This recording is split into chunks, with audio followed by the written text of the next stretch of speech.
ٹھیک ہے جی، بہت بہت شکریہ محمد صاحب. ابو صحابی سے پوچھتے ہیں دوران حیض عورت کا قرآن نہ پڑھنا کس دلیل سے ثابت ہے؟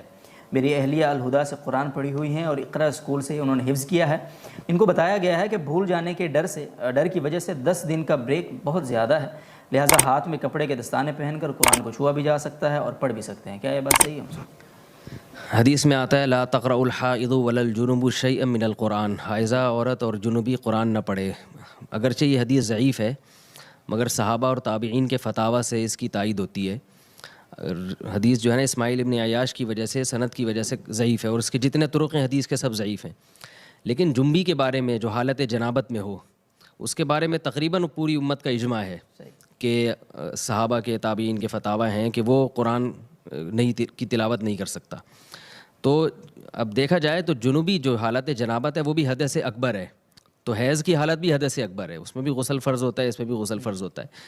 تو حدث اکبر ہونے میں دونوں چیزیں مشترک ہیں. یعنی جنبی سے یہ استنباط کیا گیا کہ ناپاکی کی حالت میں قرآن نہیں پڑھ سکتے. تو جیسے ناپاکی حالت جنابت میں ہوتی ہے، اس کو تقریباً سبھی مانتے ہیں کہ بھئی حالت جنابت میں قرآن نہیں پڑھ سکتے، تو حالت حیض بھی کی حالت بھی وہی ہوتی ہے، بالکل جنابت کی حالت ہوتی ہے، اس میں نماز نہیں ہے.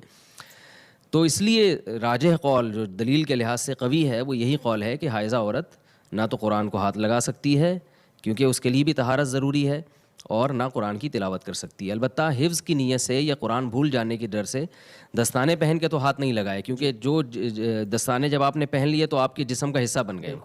تو ایسی چادر جو جسم سے جدا ہو، یعنی کوئی چادر ہے اس سے آپ قرآن کو پکڑ سکتے ہیں اور آیتیں توڑ کے پڑھ بھی سکتے ہیں. جیسے ایک لفظ اس کا پڑھ لیا، کیونکہ جب تک وہ پوری لڑی نہیں بنتی وہ قرآن نہیں بنتا. تو ایک آیت یعنی ایک لفظ توڑ کے اگر کوئی پڑھنا چاہے تو یہ جائز ہے.